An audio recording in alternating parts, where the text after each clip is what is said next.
Hebreo Kapitulo 9. Ang yutan-on og langit nung pagsimba. Ang unang kasabutan may mga kalagdaan sa pagsimba ug mga dapit nga binuhat sa tawo aron gamiton sa pagsimba. Gipatindog sa gawas ang usa ka tulda nga gitawag og balaang dapit. Gibutang dito ang butangan nagsuga ug ang lamisa diin gibutang ang pan nga hinalad ngadto sa Dios. Sa luyo sa ikaduhang tabil mao ang tulda nga gitawag og labing balaang dapit. Gibutang dito ang halaran nga bulawan alang sa pagsunog sa insenso ug ang sudlanan sa kasabutan nga giputos og bulawan. Dito sa sudlanan mao ang banga nga bulawan nga gibutangan sa mana. Ang sungkod ni Aaron nga gitubuag mga dahon ug ang duha ka papan nga bato diin gisulat ang kasabutan. Ibabaw sa sudlanan sa kasabutan dito ang mga binuhat o kerubin. Sila maoy timailhan sa presensya sa Dios. Gipandungan sa ilang mga pako ang dapit diin adtoa pasaylua ang mga sala. Apan niining pahina dili nato matagsatagsa sa pagsaysay ang tanan. Ingon niini ang pagkahanay sa tanan. Ang mga pari mosulod matag adlaw ngadto sa tulda nga anaa sa gawas aron pagtuman sa ilang mga katungdanan. Apan ang pangulong pari lamang ang makasulod sa tulda nga anaa sa sulod himuon kini niya makausa lamang matag tuig. Magdala siya dugo nga iyang ihalad sa Dios alang sa iyang kaugalingong ug alang sa mga sala sa mga tawo nga wala makahibalo nga nakahimo di ay sila niini. Gikan niining tanan ni tan-aw nga nagtudlo ang Espiritu Santo nga ang agayanan ngadto sa labing balaang dapit dili ablihan samtang nagtindog pa ang tulda sa gawas. Naghulagway kini sa panahon karon. Nagkahulugan kini nga ang mga gasa ug ang mga mananap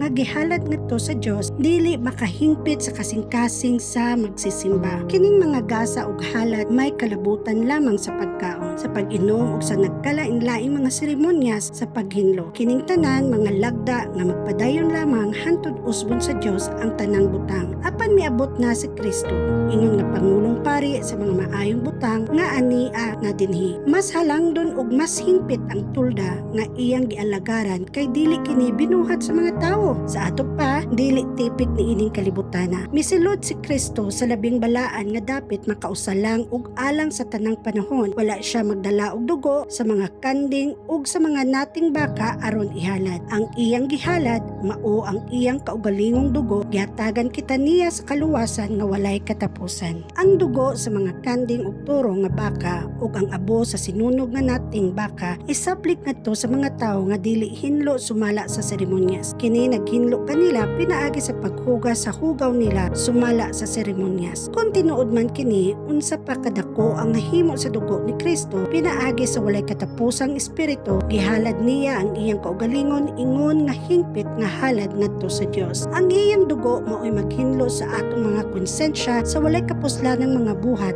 aron mag-alagad kita sa buhing Dios. Tungod niini si Kristo mao ang naghimo sa usa ka bag-ong kasabutan aron kadtong gitawag sa Dios makadawat sa walay katapusang mga panalangin nga gisaad sa Dios. Mahimo kini tungod kay ang iyang kamatayon nagluwas man sa mga tawo gikan sa mga sala nga nahimo nila samtang ubos pa sila sa unang kasabutan. Kung aduna gani testamento kinahanglan kapamatud-an nga namatay na ang naghimo niini. Kay walay kapuslanan ang testamento samtang buhi pa ang naghimo niini. Mapuslanan lamang kini inig kamatay sa naghimo. Busa bisan ang unang kasabutan giuyunan lamang pinaagi sa paggamit og dugo. Una sa tanan gisulti ni Moises ngadto sa katawhan ang tanang mga sugo sumala sa balaod. Unya gikuha niya ang dugo sa mga baka ug sa mga kanding uban sa tubig. Unya ginamit ang tanom nga isupo ug panaptong dilana nga pula. Gibisbisan niya ang libro sa balaod ug ang tanang mga tawo. Miingon siya mao kini ang dugo nga nagtimaan sa kasabutan nga ipatuman sa Dios kaninyo. Sa samang paagi